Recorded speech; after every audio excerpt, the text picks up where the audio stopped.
retrouve aujourd'hui pour débuter une nouvelle semaine de vlog. On est lundi et le temps n'est toujours pas au rendez-vous. Vous avez petite vue sur Gus qui fait sa toilette comme d'habitude. Le temps n'est toujours pas au rendez-vous. On est le 12 juillet et littéralement il fait un temps de merde.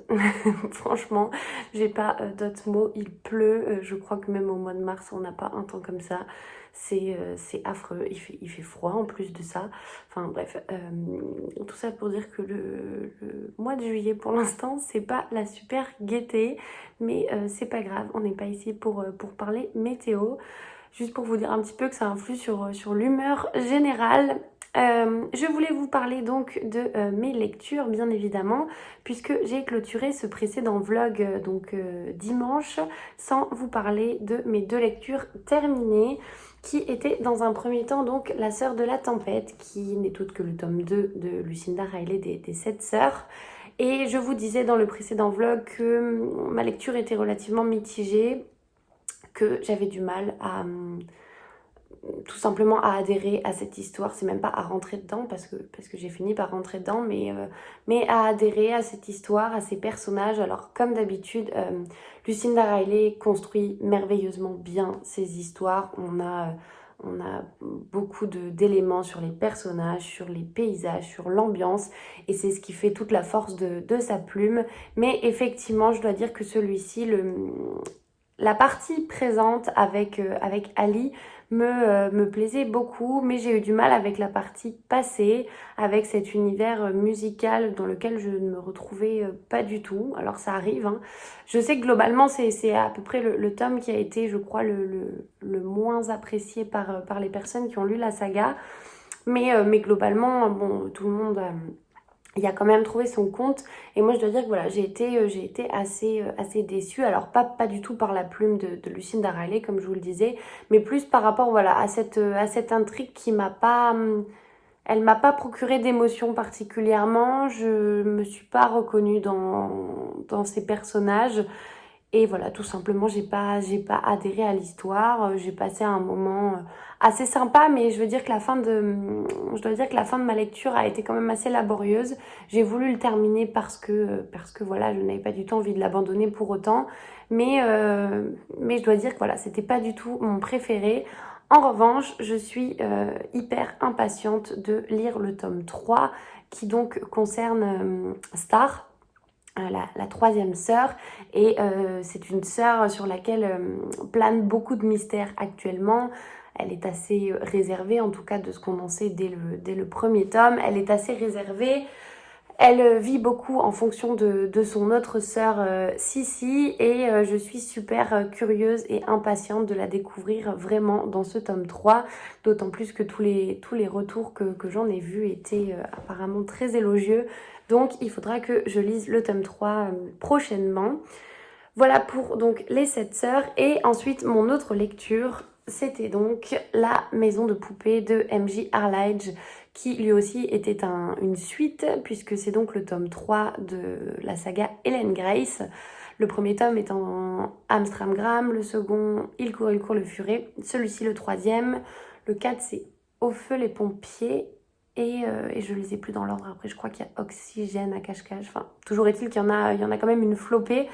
Et j'en étais donc à la lecture de ce tome 3 que j'ai beaucoup aimé.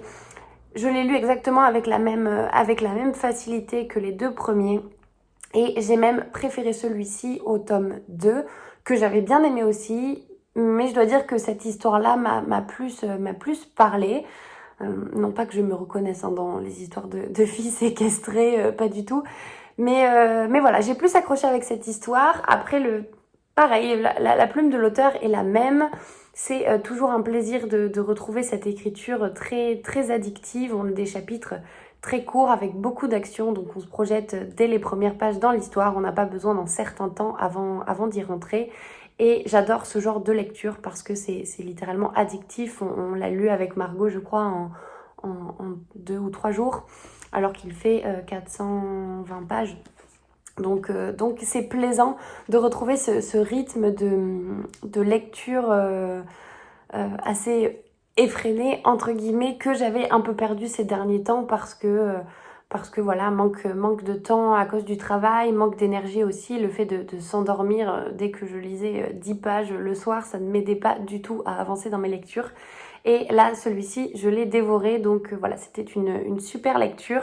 Et bien évidemment, on a toujours ce personnage d'Ellen Grace qui évolue au fur et à mesure des tomes.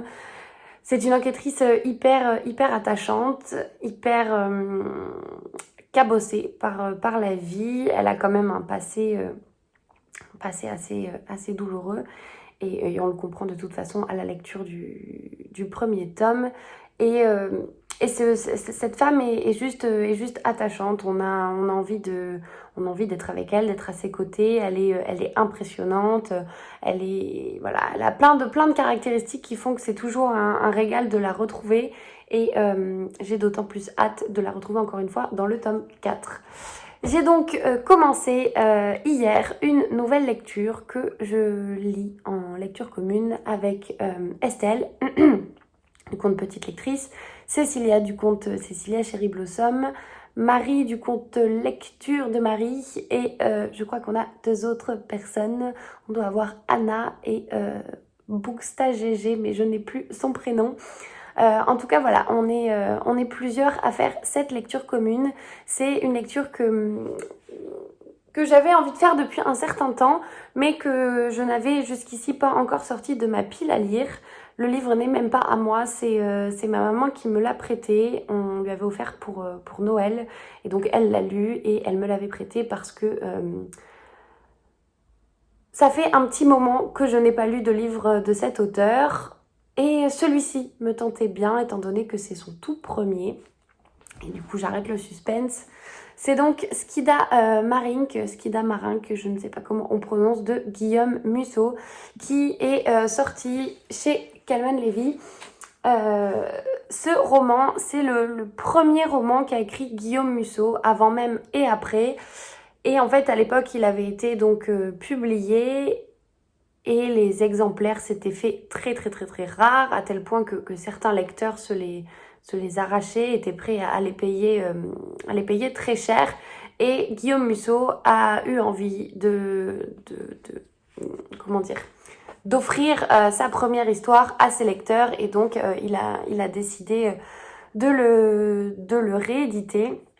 Le tout sans le modifier, c'est ce qui... Je vous fais pas de spoil, mais il en parle un petit peu au tout début dans la préface, en expliquant qu'il a fait délibérément le choix de ne pas modifier son roman avec ses qualités, avec ses défauts, et de le publier tel qu'il était. Alors il a simplement fait une petite correction d'ordre technique, mais sinon le roman est tel qu'il est sorti en 2000, je sais plus exactement, je vais vous retrouver ça. Voilà, le 9 mai 2001, il a été publié donc le 9 mai 2001, ce qui fait que, oui, c'était il y a 20 ans globalement.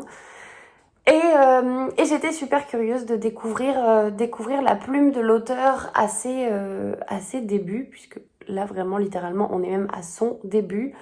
Cette intrigue me tentait bien. Je vous lis un petit peu le résumé pour les personnes qui ne connaissent pas. Alors que le vol de la Joconde fait la une de tous les journaux, 4 personnes qui ne se connaissent pas reçoivent un fragment découpé de la célèbre œuvre de Léonard de Vinci, accompagné d'un mystérieux rendez-vous dans une chapelle de Toscane. Pourquoi eux? Qui les a choisis? Quel plan se cache derrière ce coup d'éclat? Ils l'ignorent encore, mais à l'instant même où ils décident de résoudre ensemble cette énigme, leur vie prend un tournant dangereux, exaltant et sans retour. Depuis Skida Marink, paru en 2001, Guillaume Musso a publié 17 romans, etc., etc. Donc on est un petit peu sur un roman d'aventure, si je puis dire. Et c'est d'autant plus fascinant que ce roman a été écrit avant Da Vinci Code. C'est-à-dire que, encore une fois, l'auteur en parle au tout début en expliquant que beaucoup de lecteurs de nos jours, qui n'ont jamais lu ce roman à sa sortie en 2001, auraient tendance à le comparer un petit peu à Da Vinci Code, mais pour la petite anecdote, il a été écrit avant Da Vinci Code, donc c'est d'autant plus étonnant et intriguant, et j'avais envie de découvrir ce roman. Il fait donc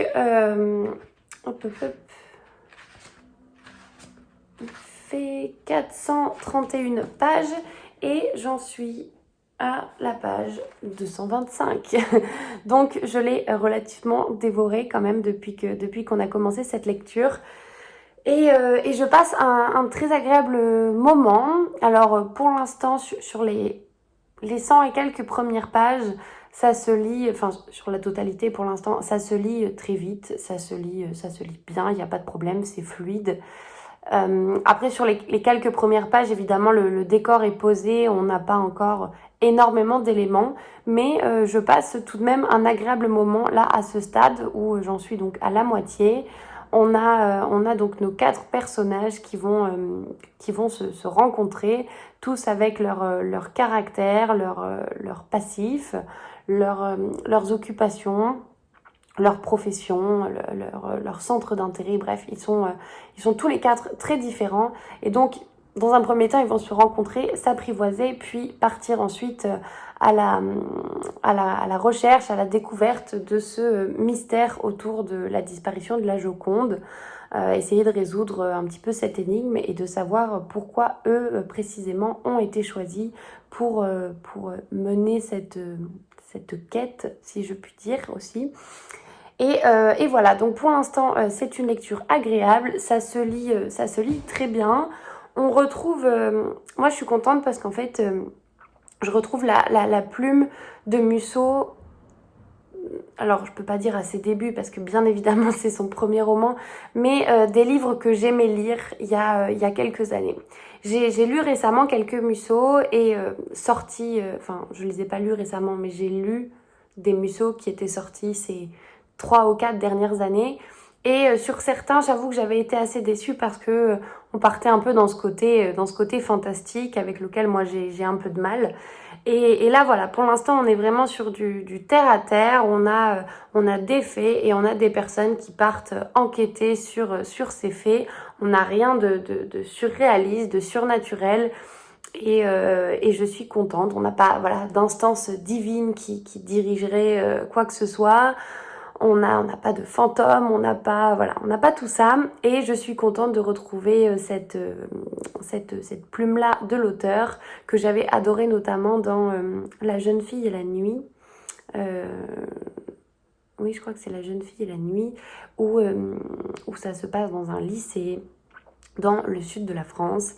Et voilà. Et donc typiquement, c'est tout ce que j'aime retrouver avec la plume de Guillaume Musso. Donc pour l'instant, je passe un agréable moment et ça se lit très vite. C'est écrit très gros. Je vais vous montrer au début.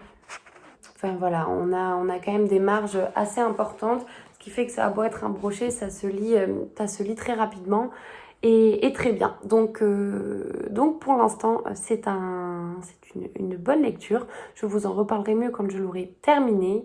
Et voilà, je m'arrête ici pour aujourd'hui et puis je vous reprends demain.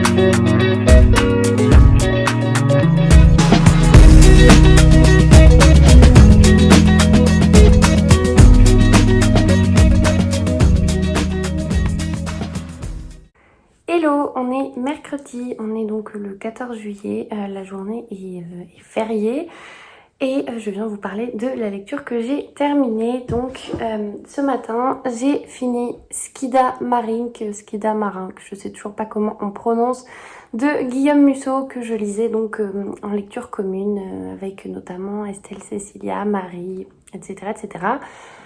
C'est donc un petit bébé de 430 pages quasiment que j'ai terminé et c'était une lecture sympa mais je reste quand même un peu mitigée sur cette lecture.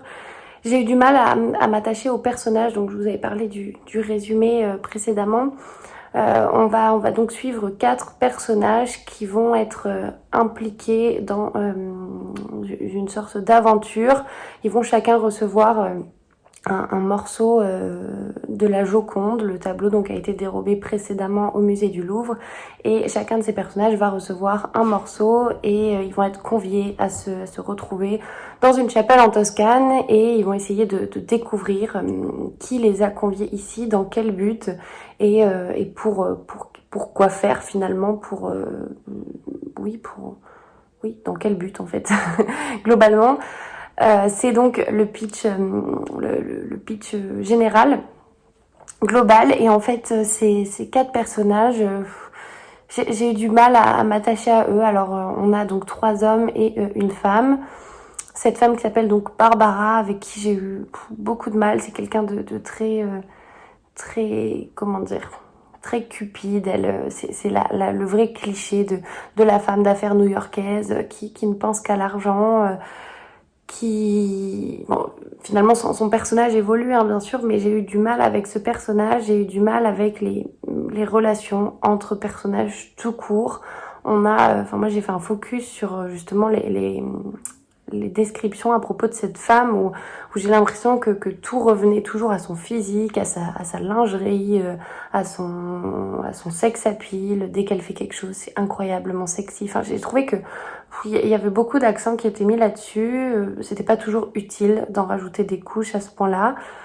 J'ai trouvé aussi que bon, il y a quand même une trame au niveau de l'enquête. Je peux pas trop vous en dire plus, mais on va toucher quand même l'aspect scientifique avec des manœuvres et des expériences, des expérimentations qui sont faites, où effectivement, bon, il y a des moments, c'est un peu glauque, un peu dégueulasse, tout court, j'ai pas d'autres mots.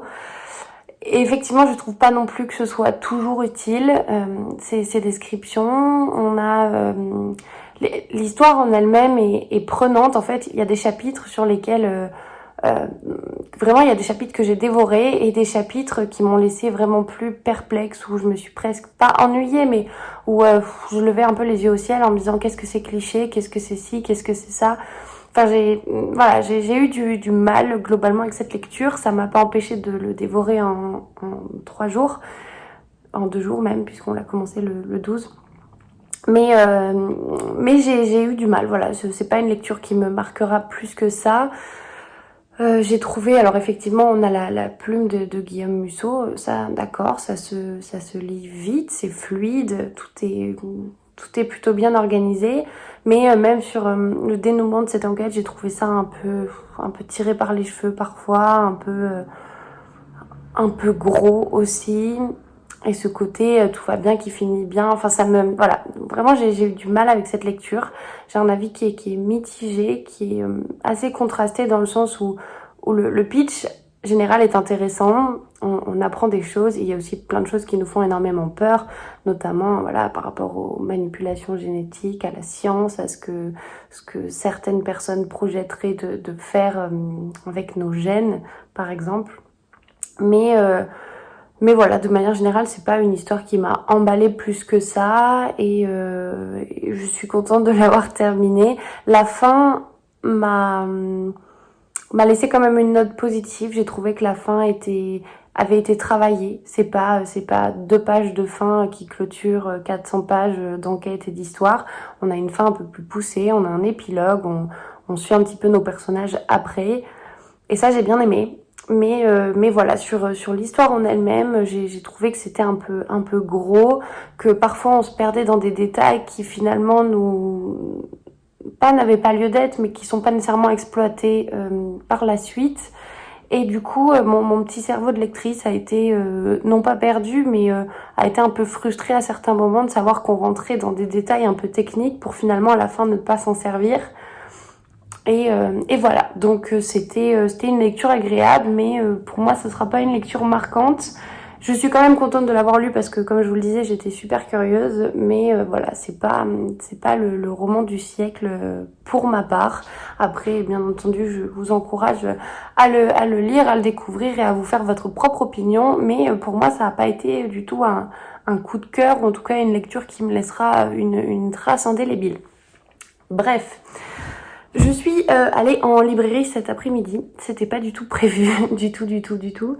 Et j'ai craqué, donc je vous parlais dans le précédent vlog de mes 2 premiers achats d'Agatha Christie. Je n'en ai donc jamais lu jusqu'ici et j'ai décidé maintenant que ma collection d'Agatha Raisin est quasiment complète, il m'en manque un, de collectionner les Agatha Christie dans l'édition du Masque.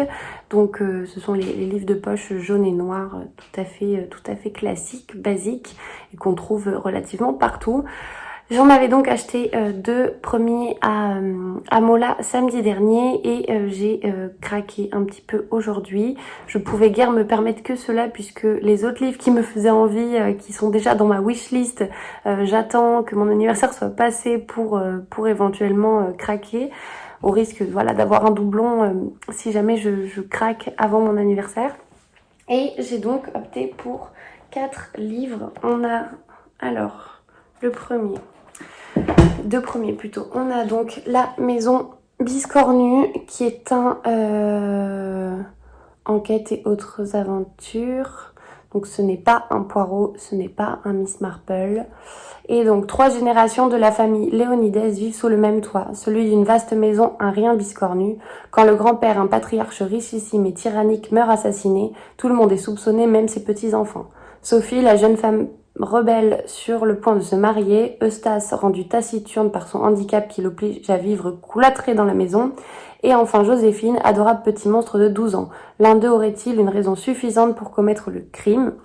Donc La Maison Biscornue, et ensuite le deuxième, Le Major parlait trop, qui celui-ci est un Miss Marple. Et donc, en vacances sous le soleil des tropiques, Jane Marple se morfond. Si la chaleur permet certes de soigner ses rhumatismes, il ne se passe désespérément rien sur ces terres paradisiaques. Jusqu'au jour où un inconnu l'aborde et lui demande « Ça vous dirait de voir la photo d'un assassin ?» Miss Marple n'a pas le temps de répondre, l'homme disparaît aussitôt. Le lendemain, il est retrouvé mort. Cette île semble finalement plus mystérieuse qu'elle n'y paraît et Miss Marple a bien l'intention de mener l'enquête. Voilà pour celui-ci. Et ensuite, j'en ai pris 2 autres dans le cadre du challenge Read Christie 2021 et donc la liste donnée par Alexia du compte My Book Vision. J'ai essayé de me procurer certains des livres puisque l'année est toujours en cours, certains des livres qui sont prévus puisqu'en fait il y a un Agatha Christie par mois sur l'année 2021. Et donc je me suis calée sur ce calendrier-là et en fonction de ce que j'avais devant moi en librairie sans avoir à les commander, j'en ai pris 2. Le premier c'est donc Ils étaient 10, autrefois publié sous le nom des 10 petits nègres. Et celui-ci je crois qu'on le lira en fin d'année. Le résumé, bon celui-ci je vous en parle pas, je pense qu'il est suffisamment connu de tous. Et on a également donc Mort sur le Nil, qui est un Hercule Poirot et qui fera, je crois, le mois d'août, il me semble, si je dis pas de bêtises. Il faut que je vérifie. J'avais le calendrier sous les yeux. Et voilà, donc là, le résumé. Quoi de plus reposant qu'une croisière sur le Nil, sauf quand on retrouve à bord le corps de Lynette Ridgway, une riche et belle héritière tuée d'une balle dans la tête. Parmi les passagers tous sous le choc se trouve Hercule Poirot, le célèbre détective belge qui a justement entendu un homme évoquer des envies de meurtre au sujet de la victime. Mais cela suffit-il à faire de lui le coupable? Donc un nouveau Poirot qu'on lira, je crois, en août. En août ou peut-être en octobre, je sais même plus, il faut vraiment que je regarde. Bref, toujours est-il que donc ça me fait 4 Agatha Christie de plus dans ma collection et qu'il faut du coup que je commence à les lire puisqu'avec les 2 précédents ça fera 6 et voilà, j'ai bien entamé cette collection et je commence donc ce soir une nouvelle lecture. Je vous en avais parlé dans un précédent vlog, je l'avais acheté et j'avais trop hâte de le lire. Mais mon planning de lecture de juin était déjà rodé et surtout j'avais prévu de le lire en lecture commune avec Aurélie, avec qui je discute beaucoup sur Instagram. Et donc nous avions calé le début de cette lecture à aujourd'hui. C'est donc Un assassin parmi nous de Shari Lapena. Shari Lapena, je vous en avais déjà parlé puisque j'ai adoré ses 2 précédents romans. On avait donc Le couple d'à côté et je mange à chaque fois le nom du deuxième, je sais plus ce que c'est. Bref, ces 2 premiers romans, je les avais adorés, je les avais dévorés. Et j'attendais que celui-ci donc sorte en poche, puisque j'ai les 2 précédents en poche. Elle a sorti également un nouveau roman, enfin un nouveau thriller qui est en brochet. J'attendrai lui aussi qu'il sorte en poche. Et donc celui-ci, Un assassin parmi nous, c'est une sorte de huis clos, je crois. Le résumé, le Mitchell's Inn est un hôtel de charme élégant, encerclé par la forêt, isolé dans les Catskills, à des kilomètres de tout. Il n'y a ni téléphone ni internet, juste le calme, les arbres autour, la neige et les montagnes. Ce que viennent justement chercher les clients qui fuient la frénésie de New York, seuls ou en couple. Un peu de répit et de dépaysement jusqu'à ce qu'ils découvrent au réveil le corps d'Anna Hart, morte au pied de l'escalier, puis un deuxième cadavre le jour suivant. Qu'ils comprennent qu'ils sont totalement coupés du monde et que l'assassin est parmi eux. Donc une sorte de huis clos avec fond de tempête de neige. J'avoue que c'est pas tout à fait de saison, mais il me faisait très envie. Il est court. Il fait 300, un petit peu moins de 350 pages, donc ça peut se lire assez rapidement. Et surtout, jusqu'ici, je n'ai jamais été déçue par Shari Lapena, donc j'ai super hâte de le commencer. Et je vous en parlerai très rapidement dès demain quand j'aurai avancé dans ma lecture. Hello, on est jeudi aujourd'hui, c'est une journée spéciale pour moi puisque donc on est le 15 juillet et c'est mon anniversaire. Déjà je voulais vous remercier, cette vidéo sortira plus tard, mais je voulais vous remercier pour tous vos messages. J'ai reçu une espèce de vague d'amour incroyable sur Instagram notamment. Vous avez été super nombreuses à penser à moi, à m'envoyer des messages et tout simplement ça fait chaud au cœur, donc merci du fond du cœur pour ça. C'est une journée hyper particulière parce que c'est 25 ans, c'est un quart de siècle entre guillemets et une sorte de cap, donc effectivement ça fait bizarre, mais je suis tellement bien entourée, donc merci, j'ai mes proches déjà pour commencer et puis voilà, merci à vous d'être là, merci la vie en fait tout simplement. Il recommence à faire beau, vraiment c'est la journée des bonnes nouvelles puisque comme je vous le disais depuis quelques jours, enfin quelques semaines même, on avait un temps littéralement atroce et là le soleil commence à revenir aujourd'hui. Ils annoncent aussi un beau week-end, donc ça va être sympa. J'ai prévu d'aller le fêter en famille chez mes parents ce week-end, en famille et entre amis, on va mixer les deux, et ce soir entre amis donc à Bordeaux. Ce qui fait que je vais être pas mal absente cette fin de semaine. Je sais d'ailleurs absolument pas comment je m'organiserai pour ce vlog, quand est-ce que je le clôturerai. Peut-être demain soir, peut-être samedi matin, je ne sais pas. Toujours est-il que je vais bien me débrouiller. J'ai un colis qui arrive, je descends et je vous reprends après.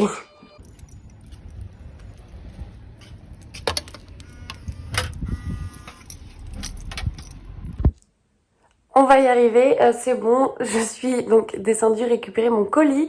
C'est super qu'il arrive à ce moment-là parce que ça va être l'occasion de vous en parler. C'est un service presse, juste je vous fais un petit update par rapport à ce que je vous ai dit hier.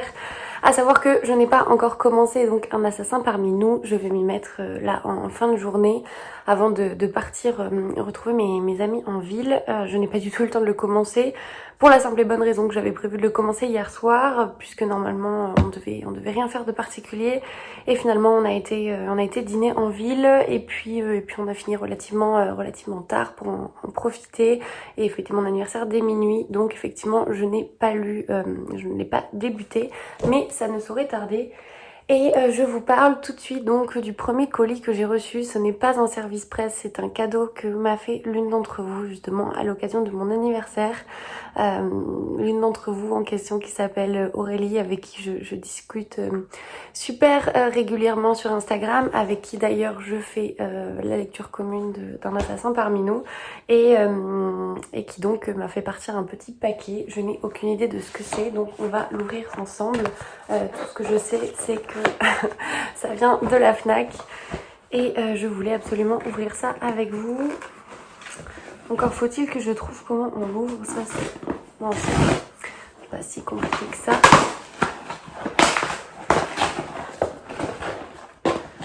Et... ah oui. Aurélie, c'est pas un petit cadeau ça, d'accord? Il y en a 2 livres, donc c'est pas un petit cadeau. Et je suis hyper contente. Donc c'est 2 livres qui étaient sur ma wishlist. Le premier, c'est La Sirène et le Scaphandrier de Samuel Barbier. On va suivre, alors j'en avais déjà entendu parler sur le compte d'Eline notamment, donc mes livres de poche, qui je crois l'avait beaucoup aimé, et depuis sa chronique, il était dans ma wishlist. On est donc à New York, Zach est enfermé dans une cellule, il paie sa dette à la société. Londres, Anna est enfermée elle aussi. Elle vit recluse dans son appartement, incapable d'en franchir le seuil. Poussée par son psychologue, elle s'inscrit à un programme de correspondance avec des prisonniers et fait la connaissance de Zach qui attire son attention dès les premiers mots. Et s'il lui offrait une liberté qu'elle pensait hors de portée. Et donc bon, il est tout petit. Il fait 245 pages. Et cette histoire me tentait déjà pas mal, et quand j'avais vu justement l'avis d'Eline, ça m'avait donné encore plus envie, donc il était dans ma wishlist et je ne l'avais pas acheté depuis. Donc ça c'est le premier. Et le second, c'est un classique que j'ai beaucoup vu passer et dans lequel je ne me suis jamais lancée jusqu'ici. C'est Harper Lee, Ne tirez pas sur l'oiseau moqueur, où donc l'histoire se déroule en Alabama à l'époque de la Grande Dépression. Atticus Finch élève seul ses 2 enfants, Jem et Scoot. Avocat intègre et rigoureux, il est commis d'office pour défendre un noir accusé d'avoir violé une blanche. Ce bref résumé peut expliquer pourquoi ce livre, publié en 1960 au cœur de la lutte pour les droits civiques des Noirs aux États-Unis, a connu un tel succès. Mais comment est-il devenu un livre culte? C'est que Harper Lee a écrit un roman universel sur l'enfance, raconté par Scoot avec beaucoup de drôlerie. Cette histoire tient du conte, de la court story américaine et du roman initiatique. Couronné par le prix Pulitzer en 61, Ne tirez pas sur l'oiseau moqueur s'est vendu à plus de 30 millions d'exemplaires dans le monde entier. Et effectivement, c'est un livre dont j'ai toujours beaucoup entendu parler, et donc ce sera l'occasion de le découvrir. Je trouve en plus, c'est l'édition du coup du livre de poche, et celui-ci est chez Pocket, et je trouve cette couverture très jolie. Déjà pour commencer, et cette histoire me tente beaucoup, donc il est pas si long que ça en plus. Il fait 445 pages, et je suis trop contente, trop reconnaissante d'avoir des personnes si adorables, si généreuses, avec qui j'échange au quotidien. C'est un vrai bonheur. Alors voilà, merci, vu que je sais que tu passeras par là. Merci Aurélie pour ces 2 petits cadeaux. Ça me fait extrêmement plaisir, et voilà, merci énormément. Et le second donc dont je voulais vous parler, j'en perds mes mots. Le second donc, ça n'a rien à voir, c'est celui que je viens d'aller chercher en bas. C'est un service presse. Je ne me souviens plus exactement ce que c'est. Je sais que ça me vient des éditions Michel Lafon. Et je vais vous montrer ça tout de suite. Hop. Ah, c'est bon. Et donc, c'est Un coin de ciel brûlé de Laurent Guillaume, donc aux éditions Michel Lafon. C'est un thriller, et je vous lis le résumé qui me tentait énormément quand on m'a proposé de le recevoir. Je n'avais jusqu'ici jamais reçu de livre de Michel Lafon, mais celui-ci, vraiment le résumé me plaît, enfin en tout cas a tout pour me plaire. Donc, Sierra Leone, 1992, la vie de Naël Yeboah, 12 ans, bascule sans prévenir dans les horreurs de la guerre civile qui ensanglante son pays. Enrôlé de force dans un groupe armé, il devient un enfant soldat. Genève aujourd'hui, la journaliste Tania Rigal du service investigation de Mediapart se rend à une convocation de la police judiciaire suisse. L'homme avec qui elle avait rendez-vous a été retrouvé mort dans sa suite d'un palace genevois, un pic à glace planté dans l'oreille. Tania comprendra très vite qu'elle a mis les pieds dans une affaire qui la dépasse. 30 ans séparent ces 2 histoires. Pourtant, entre Freetown, Monrovia, Paris, Nice, Genève et Washington DC, le destin fracassé de Naël Yeboah va bouleverser la vie de bien des gens, celle de Tania en particulier. C'est que le sang appelle le sang, et ceux qui l'ont fait couler en Afrique l'apprendront bientôt, à leurs dépens. Et alors déjà, je trouve que cette couverture est super belle. Je sais pas si vous... Voilà, vous allez peut-être voir, on a une surbrillance là sur les lettres. Et cette couverture est hyper belle. Il fait... c'est écrit de manière très très très aérée en plus. Ça va être super agréable pour la lecture, je sais pas si on voit très bien. Et donc il fait 400, quasiment 500 pages, 492 pages. Et il me tente beaucoup, beaucoup, beaucoup. Donc merci aux éditions Michel Lafon. C'est parfait à mon avis pour une lecture estivale, si je puis dire, ou même en septembre quand il fait encore de belles températures, puisque de ce que je comprends, ça se passe quand même sur une partie en Afrique. Donc à suivre, et puis bien évidemment, je vous en parlerai. Je m'arrête ici parce que, comme je vous le disais, donc accessoirement déjà il faut que je travaille un petit peu parce que je ne suis pas en congé aujourd'hui. Et ensuite je me poserai pour commencer ma lecture d'un assassin parmi nous que j'ai très hâte de commencer. Simplement je n'ai pas eu le temps, mais vraiment j'ai très hâte de le commencer depuis le temps que j'ai envie de le lire. Je pense que voilà, quand je vais enfin me lancer dedans, à mon avis il va se dévorer tout seul comme tous les Shari Lapena. Mais voilà pour moi. Bref, je m'arrête ici et puis je vous dis, je vous dis à demain.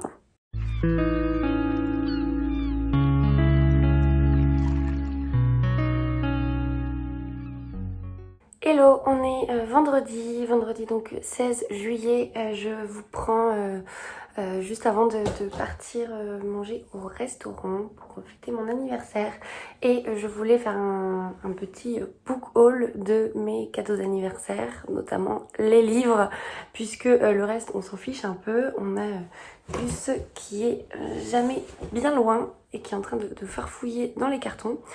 Avant ça, je vous parle très rapidement donc de ma lecture en cours qui est Un assassin parmi nous de Shari Lapena. J'ai pas énormément avancé parce que, comme je vous le disais hier, j'ai fait un peu la fête en fait, tout simplement hier.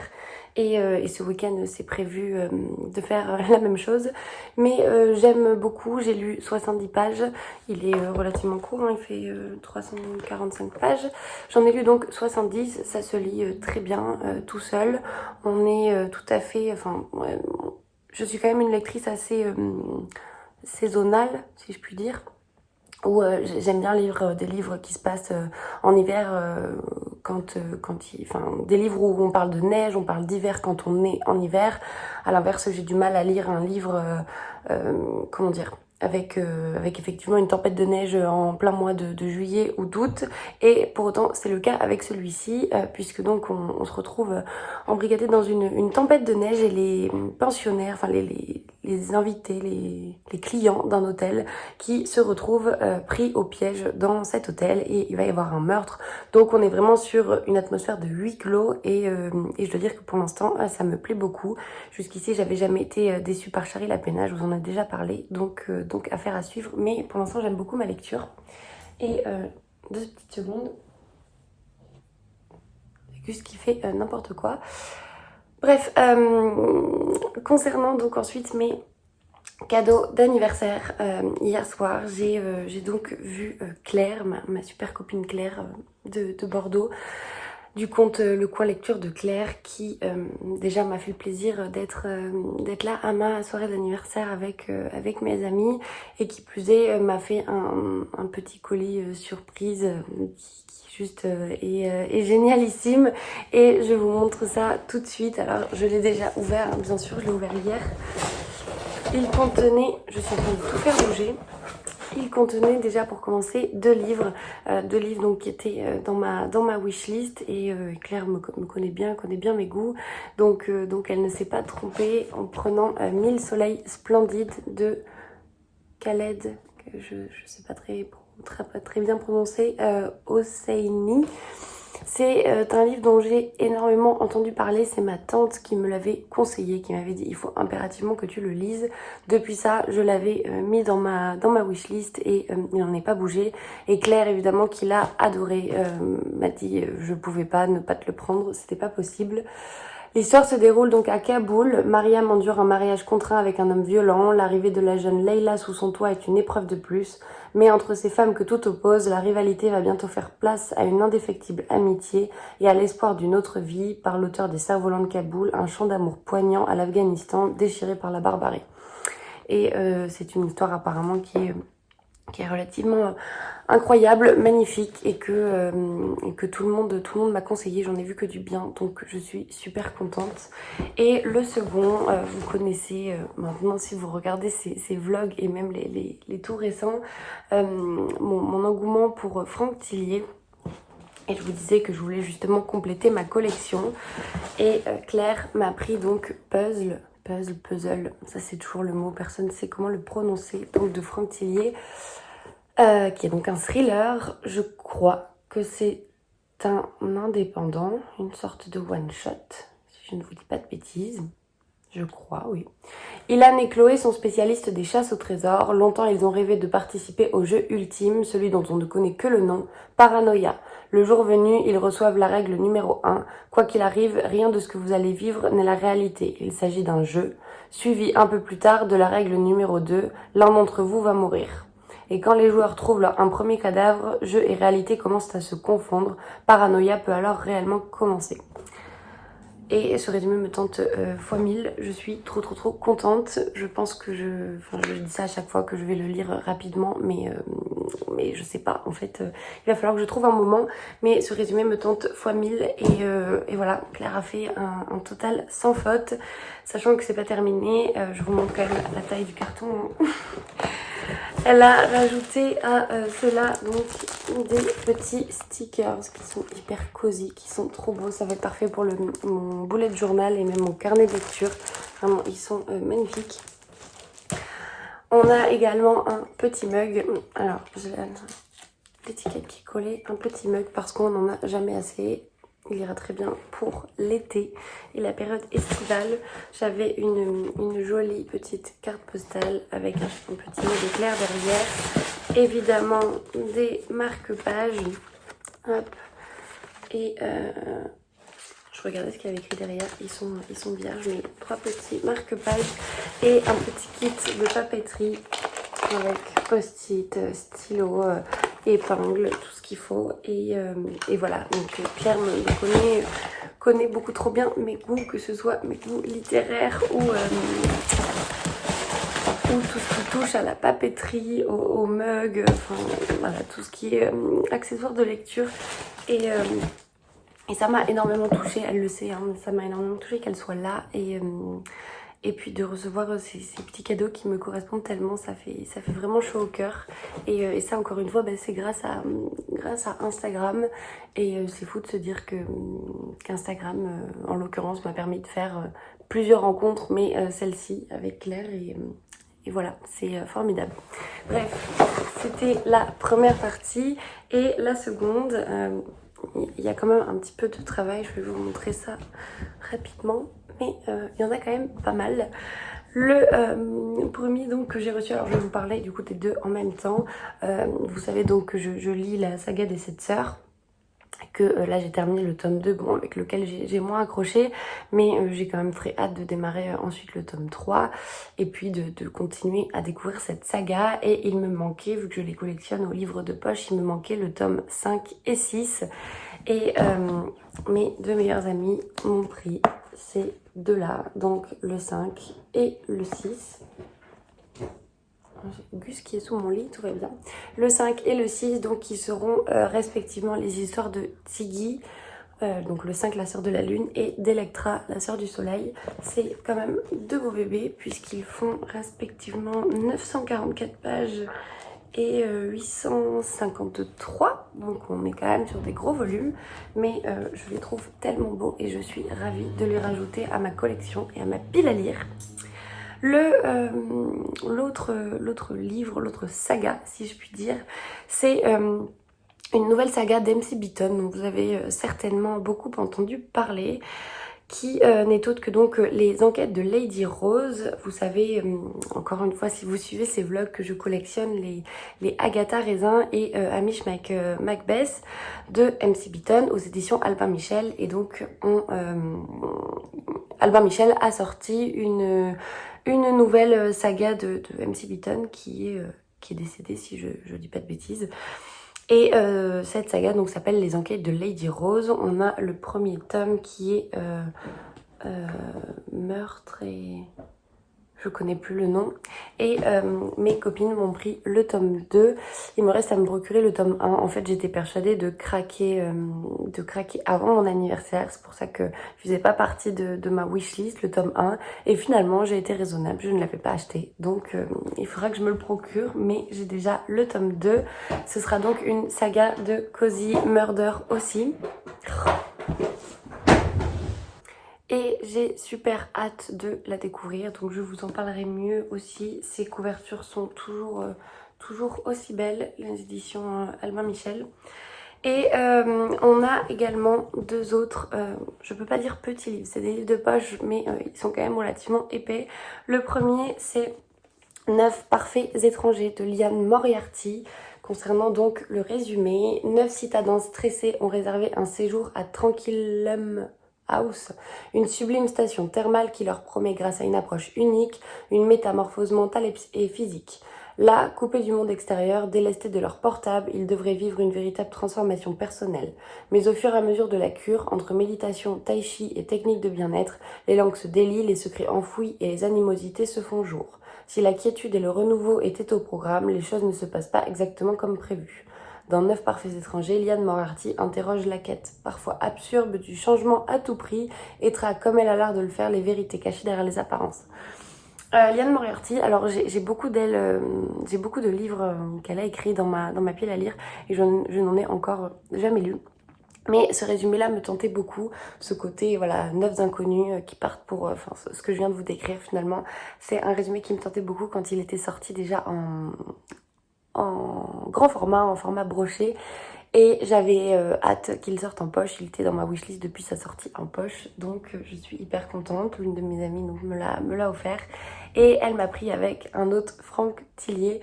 Je suis hyper contente parce que vraiment ça aurait pu être pire, il y aurait pu avoir des doublons, sachant que tout le monde partait plus ou moins de la même wishlist et finalement tout s'est super bien goupillé, donc vraiment hyper contente. Et elle m'a pris Pandémia, donc de Franck Tillier. Le résumé, comme chaque matin, Amandine a quitté sa maison de verre pour les locaux de l'Institut Pasteur. Mais ce matin-là est particulier. Appelée pour des prélèvements à la réserve ornithologique du Marcanterre, la microbiologiste est déconcertée. 3 cadavres de cygnes gisent sur une étendue d'eau. En forêt de Meudon, un homme et son chien ont été abattus. Dans l'étang tout proche, un sac de toile contenant des ossements, 4 corps en kit. Et pendant ce temps, une grippe à la souche non identifiable vire à l'épidémie et fauche jusqu'au plus robuste du quai des Orfèvres, mettant à l'épreuve Franck Charcot et Lucie Hennebel. Donc on sera sur Gus. Il est insupportable. Il gratte sous le lit. On retrouvera donc Franck Charcot que je ne connais pas vraiment encore. Je n'ai lu que 1991. Mais on le retrouvera donc dans celui-ci. Il faudra que je regarde exactement l'ordre. Toujours est-il que Puzzle, je peux le lire, je crois, de manière totalement indépendante. Et celui-ci appartiendra à un ordre. J'en avais vu que du bien également de celui-ci. Donc je suis hyper contente. Et en fait, j'ai été terriblement gâtée en livres, oui, en livres, en bijoux. Alors je vous épargne tout ce que j'ai reçu à côté, mais en tout cas j'étais très bien entourée et j'ai été très gâtée, donc j'ai passé un super moment. Et du coup je décide de m'arrêter ici. On est vendredi soir comme je vous le disais. Ce week-end je ne serai pas chez moi, je rentre chez mes parents à la campagne, fêter mon anniversaire entourée de ma famille et de mes amis, donc je ne serai pas disponible, je ne vais pas pouvoir vous prendre, je ne vais peut-être même pas avoir beaucoup de temps pour lire. Donc je préfère m'arrêter ici et je pense que je vous ai parlé déjà de pas mal de titres, même s'il n'est pas énormément avancé dans mes lectures. J'espère que donc cette semaine, cette petite semaine du lundi au vendredi en ma compagnie vous aura plu, que vous aurez pourquoi pas voilà, trouvé de nouvelles suggestions de lecture. En tout cas, je vous remercie encore une fois pour toutes les personnes qui m'ont envoyé des petits messages pour cette période d'anniversaire. Ça fait vraiment très chaud au cœur. Et voilà, c'est un plaisir d'échanger avec vous. Je me sens super reconnaissante de vous avoir et puis voilà, nos échanges sont toujours bienveillants et ça apporte du baume au cœur. Bref, je m'arrête ici et puis je vous dis à la prochaine.